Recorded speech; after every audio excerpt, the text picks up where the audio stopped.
대법원 2024년 7월 31일 선고 2023-266-420 판결 사건명 배당 이의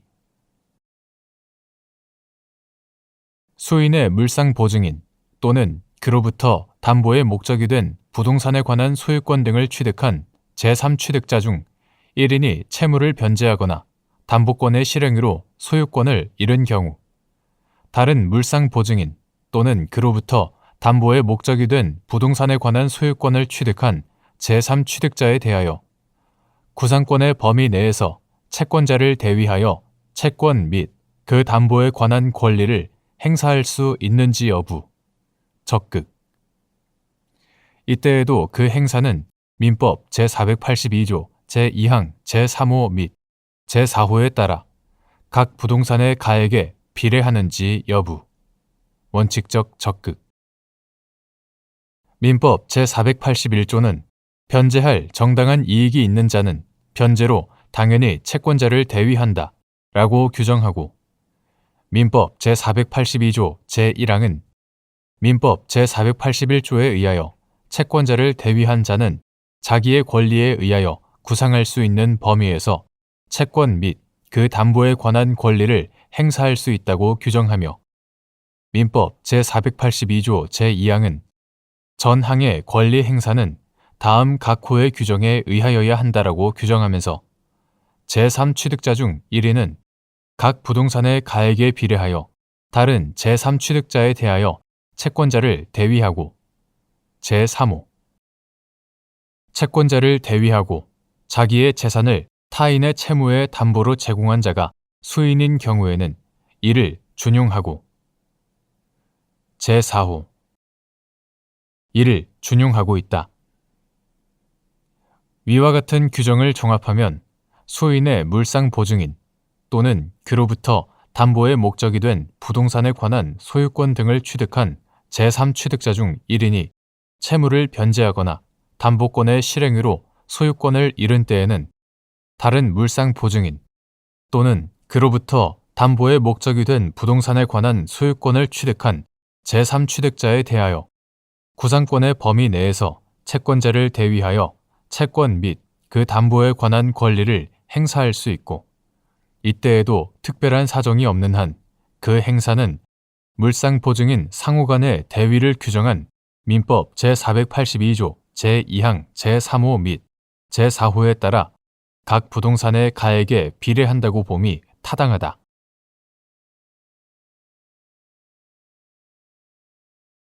대법원 2024년 8월 1일 선고 2023-318-857 판결 사건명 부당이득금 1. 상속에 따라 임차 건물의 소유권을 취득한 자가 상가건물 임대차 보호법 제3조 제2항에서 정한 임차 건물의 양수인에 해당하는지 여부, 적극. 및 임대인 지위를 공동으로 승계한 공동임대인들의 임차 보증금 반환 채무가 불가분 채무인지 여부, 적극. 민법 제1007조에서 정한 상속분의 의미. 법정 상속분. 임대인 지위를 공동으로 승계한 상속인 중 1인이 변제 등으로 공동 면책을 얻은 경우 다른 공동 상속인들을 상대로 법정 상속분에 따라 구상할 수 있는지 여부, 적극. 상가건물 임대차 보호법 제3조는 대항력 등이라는 표제로 제1항에서 대항력의 요건을 정하고 제2항에서 임차 건물의 양수인, 그 밖에 임대할 권리를 승계한 자를 포함한다. 임차 건물의 양수인은 임대인의 지위를 승계한 것으로 본다라고 정하고 있다. 상속에 따라 임차 건물의 소유권을 취득한 자도 위 조항에서 말하는 임차 건물의 양수인에 해당한다. 임대인 지위를 공동으로 승계한 공동임대인들의 임차 보증금 반환 채무는 성질상 불가분 채무에 해당한다. 불가분 채무자가 변제 등으로 공동면책을 얻은 때에는 다른 채무자의 부담 부분에 대하여 구상할 수 있다. 민법 제1007조는 공동상속인은 각자의 상속분에 응하여 피상속인의 권리, 의무를 승계한다라고 정하는데 위 조항에서 정한 상속분은 법정 상속분을 의미한다. 따라서 임대인 지위를 공동으로 승계한 상속인 중 1인이 변제 등으로 공동면책을 얻은 때에는 다른 공동상속인들을 상대로 법정 상속분에 따라 구상할 수 있다. 2. 상속재산 분할 심판에서 분할 대상 상속재산 중 특정 상속재산을 공동상속인 중 1인의 단독 소유로 하고 그의 구체적 상속분과 그 특정 상속재산의 가액과의 차익을 현금으로 정산하는 방법으로 상속재산을 분할하였는데 그 특정 상속재산이 상가건물 임대차 보호법 제3조 제1항이 정한 대항요건을 갖춘 임대차의 목적물인 경우 그 공동상속인은 임대차 보증금 반환 채무를 면책적으로 인수하는지 여부, 적극 및 다른 공동상속인들은 임대차 관계에서 탈퇴하여 임차인에 대한 임대차 보증금 반환 채무를 면하는지 여부, 적극. 이때 공동상속인들 사이에서 임대차 보증금 반환 채무에 관하여 법정 상속분에 따른 내부적 부담 부분은 그대로 유지되는지 여부, 원칙적 적극 및 임대차 목적물을 단독 소유하게 된 공동상속인이 나중에 임대차 보증금을 반환한 경우 다른 공동상속인들을 상대로 구상할 수 있는지 여부, 적극. 상속재산 분할 심판에서 분할 대상 상속재산 중 특정 상속재산을 공동상속인 중 1인의 단독 소유로 하고 그의 구체적 상속분과 그 특정 상속재산의 가액과의 차익을 현금으로 정산하는 방법, 이른바 대상 분할의 방법. 정산하는 방법으로 상속재산을 분할하였는데 그 특정 상속재산이 상가건물 임대차 보호법 제3조 제1항이 정한 대항요건을 갖춘 임대차의 목적물인 경우 그 공동상속인은 임대차 보증금 반환 채무를 면책적으로 인수하고 다른 공동상속인들은 임대차 관계에서 탈퇴하여 임차인에 대한 임대차 보증금 반환 채무를 면하게 된다. 그런데 상속재산 분할 심판에서 임대차 보증금 반환 채무가 분할 대상에서 제외된 가운데 임대차 목적물을 단독으로 상속받게 된 공동상속인이 그 임대차 보증금 반환 채무를 면책적으로 인수하면서 다른 공동상속인들에게는 이러한 채무 인수를 고려하지 않은 방식에 따라 산정된 차익을 지급하게 되면 그는 본래 상속재산 분할에서 의도되었던 것보다 과도한 부담을 안을 수 있어 부당하다. 이러한 경우 다른 공동상속인들이 임대차 보증금 반환 채무를 면하는 것을 정당화할 만한 특별한 사정이 없는 한 공동상속인들 사이에서는 임대차 보증금 반환 채무에 관하여 법정 상속분에 따른 내부적 부담 부분이 그대로 유지되고 그 임대차 목적물을 단독 소유하게 된 공동상속인이 나중에 임대차 보증금을 반환한 때에는 다른 공동상속인들을 상대로 구상할 수 있다. 3. 공동상속인들이 각자의 법정 상속분에 따라 상속재산을 공유하는 동안 상속재산에 부과된 재산세는 공동상속인들이 연대하여 납부할 의무를 지는지 여부, 적극 및 그중 1인이 위 재산세를 납부함으로써 공동면책을 얻은 경우 공동상속인이 다른 공동상속인들을 상대로 각자의 법정 상속분에 따라 구상할 수 있는지 여부, 원칙적 적극. 구상을 하지 않은 상태에서 진행된 상속재산 분할 절차에서 납부된 재산세에 대한 고려가 이루어지지 않은 경우 그 상속재산을 재산세를 납부한 공동상속인의 단독 소유로 하는 내용의 상속재산 분할이 이루어졌다고 해도 여전히 다른 공동상속인들을 상대로 구상할 수 있는지 여부, 적극. 민법 제1007조는 공동상속인은 각자의 상속분에 응하여 피상속인의 권리, 의무를 승계한다라고 정하는데 위 조항에서 정한 상속분은 법정 상속분을 의미하므로 일단 상속이 개시되면 공동 상속인은 각자의 법정 상속분 비율에 따라 모든 상속 재산을 승계한다. 또한 민법 제1006조는 상속인이 수인인 때에는 상속 재산은 그 공유로 한다라고 정하므로 공동 상속인들은 상속이 개시되어 상속 재산의 분할이 있을 때까지 민법 제1007조에 기하여 각자의 법정 상속분에 따라 이를 공유한다. 그리고 공유물에 관계되는 지방세는 공유자가 연대하여 납부할 의무를 지고 이에 관하여는 출제 채무자의 구상권에 관한 민법 제425조를 준용한다. 지방세 기본법 제2조 제1항 제22호 제44조 제1항 제5항 한편 민법 제1015조는 상속재산의 분할은 상속 개시된 때에 소급하여 그 효력이 있다. 그러나 제3자의 권리를 해하지 못한다라고 규정함으로써 상속재산 분할의 소급효를 인정하고 있으나 상속재산 분할의 소급효가 인정된다고 하더라도 상속 개시 이후 공동상속인들이 상속재산의 공유관계에 있었던 사실 자체가 소급하여 소멸한 것은 아니다. 따라서 위와 같이 공동상속인들이 각자의 법정 상속분에 따라 상속재산을 공유하는 동안 상속재산에 부과된 재산세는 공동상속인들이 연대하여 납부할 의무를 지고 그중 1인이 위 재산세를 납부함으로써 공동면책을 얻었다면 그 공동상속인은 특별한 사정이 없는 한 다른 공동상속인들을 상대로 각자의 법정 상속분에 따라 구상할 수 있다.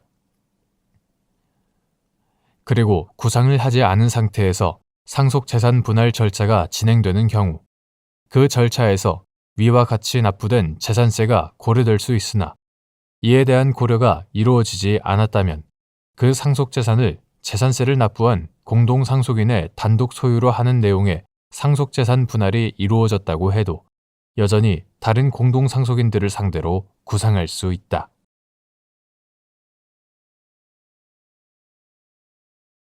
대법원 2024년 8월 1일 선고 2024 다 204 696 판결 사건명 대여금 1. 민사법의 실정법 조항의 물리 해석 또는 논리 해석만으로 현실적인 법적 분쟁을 해결할 수 없거나 사회적 정의관념에 현저히 반하게 되는 결과가 초래되는 경우 유추 적용을 할 수 있는지 여부, 적극 및 그 한계. 민사법의 실정법 조항의 문리 해석 또는 논리 해석만으로는 현실적인 법적 분쟁을 해결할 수 없거나 사회적 정의관념에 현저히 반하게 되는 결과가 초래되는 경우에는 법원이 실정법의 입법 정신을 살려 법적 분쟁을 합리적으로 해결하고 정의관념에 적합한 결과를 도출할 수 있도록 유추 적용을 할 수 있다. 법률의 유추 적용은 법률의 흠결을 보충하는 것으로 법적 규율이 없는 사안에 대하여 그와 유사한 사안에 관한 법규범을 적용하는 것이다. 이러한 유추를 위해서는 법적 규율이 없는 사안과 법적 규율이 있는 사안 사이에 공통점 또는 유사점이 있어야 한다. 그러나 이것만으로 유추 적용을 긍정할 수는 없다. 법규범의 체계, 입법 의도와 목적 등에 비추어 유추 적용이 정당하다고 평가되는 경우에 비로소 유추 적용을 인정할 수 있다. 2. 민법 제496조의 규정 취지와 적용 범위. 소동채권이 고의의 불법 행위로 인한 채권은 아니지만 실질적으로 위 채권과 마찬가지라고 평가할 수 있는 경우 민법 제496조가 유추 적용될 수 있는지 여부, 적극. 민법 제496조는 채무가 고의의 불법 행위로 인한 것인 때에는 그 채무자는 상계로 채권자에게 대항하지 못한다 라고 정하고 있다. 이는 보복적 불법 행위의 가능성을 줄이고 불법 행위의 피해자는 현실적으로 변제받도록 하는 한편, 상계 금지라는 불이익을 부과하여 고의의 불법 행위자를 제재함으로써 장차 그러한 불법 행위를 억제하기 위한 것으로서 불법 행위의 피해자는 보호하고 가해자는 제재한다는 사회적 정의관념이 상계제도에 반영된 규정이다. 이 규정은 고의의 불법 행위로 인한 손해배상 채권을 수동채권으로 한 상계에 관한 것이므로 그 외의 채권을 수동채권으로 한 상계에는 적용되지 않는다. 다만 고의의 불법 행위가 동시에 채무불이행을 구성함으로써 하나의 행위에 기초하여 두 개의 손해배상 채권이 발생하여 경합하는 경우나 고의의 불법 행위가 동시에 부당이득 원인을 구성함으로써 하나의 원인에 기초하여 두 개의 청구권이 발생하여 경합하는 경우 등 상계금지의 취지에 비추어 볼 때 수동채권이 실질적으로 고의의 불법 행위로 인한 채권과 마찬가지라고 평가할 수 있는 때에는 민법 제496조가 유추 적용될 수 있다. 3. 상대방의 기망 행위로 소비대차 계약을 체결한 자가 불법 행위로 인한 손해배상 청구를 하지 않고 계약상 채권에 따른 대여금과 이자 등의 지급을 구하는 경우 민법 제496조가 유추 적용될 수 있는지 여부. 소극. 상대방의 기망 행위로 소비대차 계약을 체결한 자가 불법 행위로 인한 손해배상 청구를 하지 아니하고 계약상 채권에 따른 대여금 및 이자 등의 지급을 구하는 경우에는 민법 제496조가 유추 적용될 수 없다고 보아야 한다. 계약상 채권은 상대방의 기망 행위가 아니라 쌍방 사이의 계약에 기초하여 발생하는 권리이고 그 급부의 이행으로 지향하는 경제적 이익이 불법 행위로 인한 손해배상 채권과 동일하여 양자가 경합하는 관계에 있다고 보기도 어려우며 달리 민법 제496조가 정한 상계금지의 취지에 비추어 계약상 채권이 실질적으로 고의의 불법 행위로 인한 채권과 마찬가지라고 평가할 만한 사정도 없기 때문이다.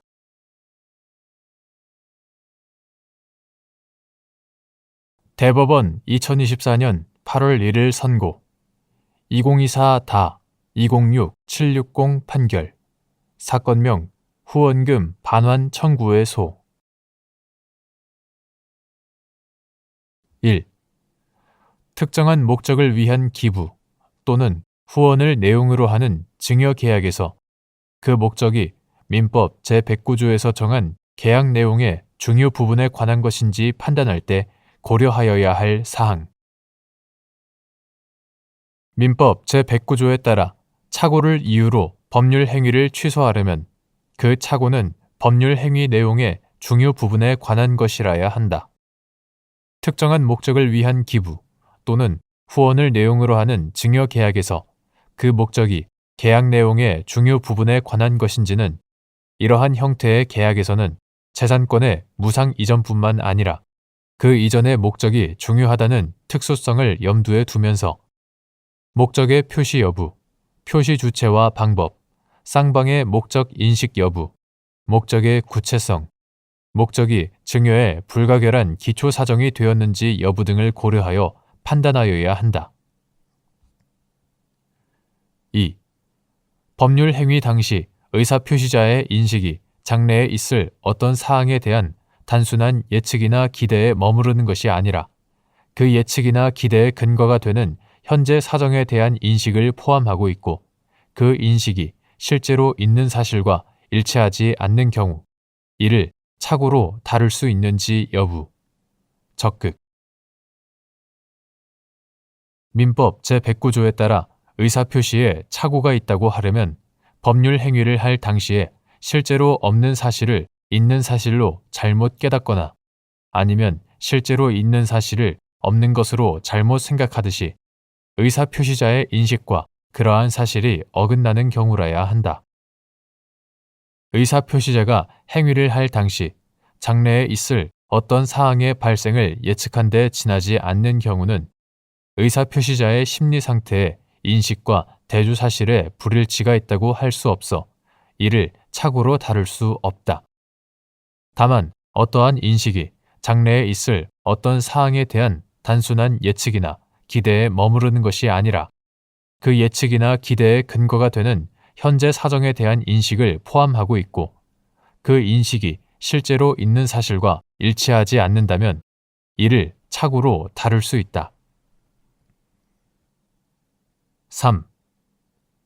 갑사회복지법인은 일본군 위안부 피해자를 위한 양로시설 및 사회복지시설 등을 운영하는 법인이고 을은 갑법인의 후원 안내에 따라 할머니들의 생활, 복지, 증언 활동을 위한 일반 후원 납입 계좌로 후원금을 송금하여 왔는데 그 후 후원금이 대부분 법인에 유보되어 있고 위안부 피해자들을 위해서는 제대로 사용되지 않는다는 취지의 폭로와 언론 보도가 잇따르자 을이 갑 법인을 상대로 후원금 반환 등을 구한 사안에서 갑 법인과 을 사이에 체결된 후원 계약은 특정한 목적의 기부 또는 후원을 내용으로 하는 증여 계약으로서 위안부 피해자 관련 활동을 돕기 위한 것이라는 위 후원 계약의 목적은 계약 내용의 중요 부분에 해당하는데 갑 법인이 표시하고 을이 인식하였던 후원 계약의 목적과 후원금의 실제 사용 현황 사이에 착오로 평가할 만한 정도의 불일치가 존재하므로 을은 착오를 이유로 후원 계약을 취소할 수 있다고 한 사례.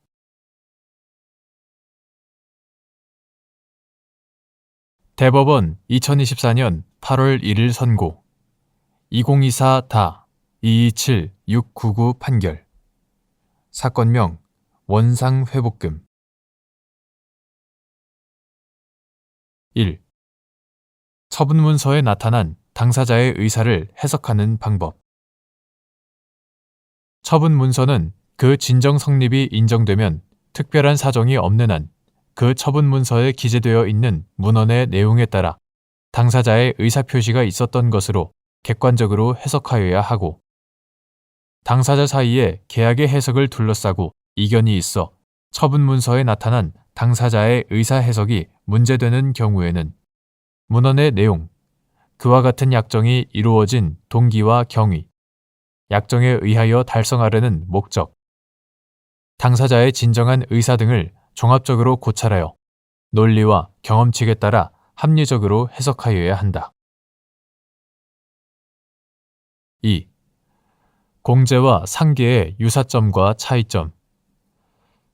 공제나 상계에 관한 약정을 하는 경우 당사자가 공제나 상계 적상 요건을 어떻게 설정할 것인지, 공제 기준 시점이나 상계 적상 시점을 언제로 할 것인지, 공제나 상계의 의사표시가 별도로 필요한지 등을 자유롭게 정할 수 있는지 여부, 적극, 공제와 상계 중 무엇에 관한 약정인지 해석하는 방법. 공제는 복수, 채권, 채무의 상호 정산을 내용으로 하는 채권 소멸 원인이라는 점에서 상계와 유사하다. 그러나 공제에는 원칙적으로 상계 적상, 상계 금지나 제한, 상계의 기판력 등 상계에 관한 법률 규정이 적용되지 않는다는 점.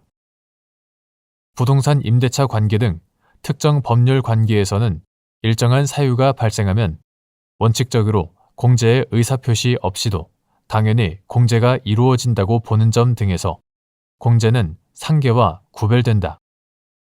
또한 공제는 상계 금지나 제한과 무관하게 제3자에 우선하여 채권의 실질적 만족을 얻게 한다는 점에서 상계보다 강한 담보적 효력을 가진다. 한편 계약 자유의 원칙에 따라 당사자는 강행 규정에 반하지 않는 한 공제나 상계에 관한 약정을 할 수 있으므로 공제나 상계적상 요건을 어떻게 설정할 것인지, 공제 기준 시점이나 상계 적상 시점을 언제로 할 것인지, 공제나 상계의 의사표시가 별도로 필요한지 등을 자유롭게 정하여 당사자 사이에 그 효력을 발생시킬 수 있다. 또한 공제와 상계 중 무엇에 관한 약정인지는 약정의 문헌과 체계, 약정의 경위와 목적, 채권들의 상호관계, 제3자의 이해관계 등을 종합적으로 고려하여 합리적으로 해석하여야 한다. 3. 법원의 판결에 당사자가 주장한 사항에 대한 구체적, 직접적인 판단이 표시되어 있지 않더라도 판결 이후의 전반적인 취지에 비추어 그 주장을 인용하거나 배척하였음을 알 수 있는 경우 판단 누락이라고 할 수 있는지 여부. 소극. 판결서의 이유에는 주문이 정당하다는 것을 인정할 수 있을 정도로 당사자의 주장, 그 밖에 공격, 방어 방법에 관한 판단을 표시하면 되고 당사자의 모든 주장이나 공격, 방어 방법에 관하여 판단할 필요가 없다. 민사소송법 제208조. 따라서 법원의 판결에 당사자가 주장한 사항에 대한 구체적, 직접적인 판단이 표시되어 있지 않더라도 판결 이후의 전반적인 취지에 비추어 그 주장을 인용하거나 배척하였음을 알 수 있는 정도라면 판단 누락이라고 할 수 없다.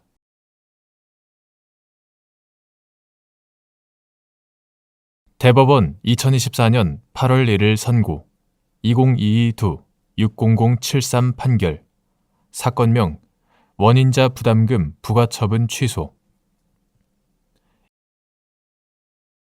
1. 주택단지, 산업시설 등 수돗물을 많이 쓰는 시설을 설치하여 수도시설의 신설, 증설 등의 원인을 제공한 경우 즉시 수도시설의 신설, 증설이 이루어지지 않더라도 수도법 제71조 제1항에 따른 원인자 부담금을 부과할 수 있는지 여부. 적극. 수도법 제71조 제1항은 수도공사를 하는 데에 비용 발생의 원인을 제공할 것을 요건으로 원인자 부담금을 부과할 수 있도록 규정하고 있을 뿐, 그로 인해 즉시 수도시설의 신설, 증설 등 수도공사가 필요한 경우에 한하여 원인자 부담금을 부과할 수 있다고 규정하고 있지 않고 오히려 주택단지, 산업시설 등 수돗물을 많이 쓰는 시설을 설치하여 수도시설의 신설, 증설 등의 원인만 제공한 경우도 그 대상에 포함시켜 즉시 수도시설의 신설, 증설이 이루어지지 않더라도 원인자 부담금 부과가 가능할 수 있음을 전제로 하고 있다. 2.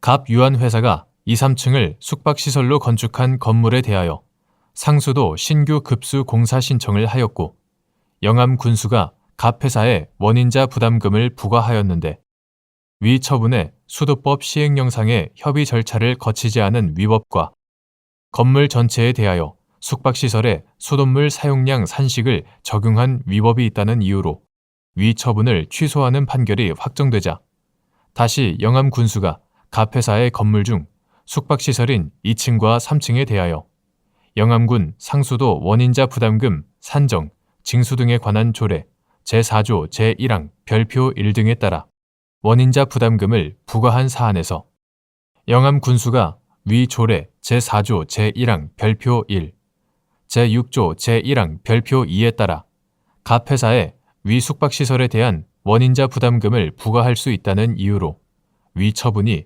적법하다고 한 사례.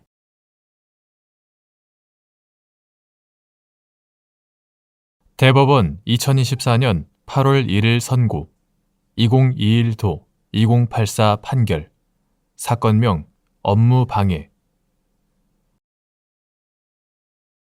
1.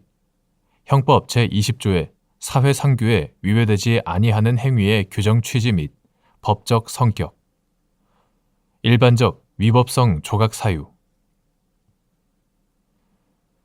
형법 제20조의 사회상규에 위배되지 아니하는 행위는 우리 형법의 독특한 규정으로 구성요건에 해당하는 행위가 형식적으로 위법하더라도 사회가 내리는 공적 평가에 의하여 용인될 수 있다면 그 행위를 실질적으로 위법한 것으로는 평가할 수 없다는 취지에서 도입된 일반적 위법성 조각 사유이다. 2. 사회상규에 위배되지 아니하는 정당 행위에 해당하는지 판단하는 기준. 이때 정당 행위로 인정되기 위한 요건들 중 행위의 긴급성과 보충성은 수단의 상당성을 판단할 때 고려 요소의 하나로 참작하여야 하는지 여부, 적극 및 긴급성이나 보충성의 내용과 정도. 어떠한 행위가 정당 행위에 해당하는지는 구체적인 사정 아래서 한목적적, 합리적으로 고찰하여 개별적으로 판단되어야 한다. 목적의 정당성과 수단의 상당성 요건은 행위의 측면에서 사회상규의 판단 기준이 된다. 사회상규에 위배되지 아니하는 행위로 평가되려면 행위의 동기와 목적을 고려하여 그것이 법질서의 정신이나 사회윤리에 비추어 용인될 수 있어야 한다. 수단의 상당성, 적합성도 고려되어야 한다.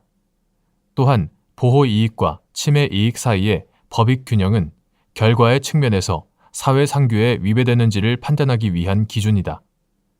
이에 비하여 행위의 긴급성과 보충성은 수단의 상당성을 판단할 때 고려 요소의 하나로 참작하여야 하고 이를 넘어 독립적인 요건으로 요구할 것은 아니다. 또한 그 내용 역시 다른 실효성 있는 적법한 수단이 없는 경우를 의미하고 일체의 법률적인 적법한 수단이 존재하지 않을 것을 의미하는 것은 아니라고 보아야 할 것이나 정당 행위로 인정되기 위하여 요구되는 긴급성이나 보충성의 정도는 개별 사안에 따라 다를 수 있다. 3. 이른바 동물권을 주장해온 피고인들이 동물권 보호단체 회원들과 공모하여 갑 주식회사의 공장 정문 앞 도로에서 갑 회사가 농장으로부터 생닭을 공급받아 도기하는 영업을 계속한다는 이유로 피고인들은 자신들의 손을 콘크리트가 들어있는 가방으로 결박한 채 드러누워 몸으로 생닭을 실은 트럭들을 가로막는 등 차량 진행을 방해하고 위 단체 회원들은 닭을 죽이면 안 된다는 플래카드를 걸고 같은 내용의 구호를 외치며 노래를 부르는 등 위력으로서 갑 회사의 생닭 운송 및 도계 업무를 방해하였다는 내용으로 기소된 사안에서 피고인들의 행위는 업무 방해죄의 구성 요건에 해당하고 그 동기나 목적의 정당성이 인정될 여지가 있지만 수단과 방법의 상당성, 법익 균형성 등이 인정되지 아니하여 정당 행위에 해당하지 않는다고 본 원심 판단이 정당하다고 한 사례.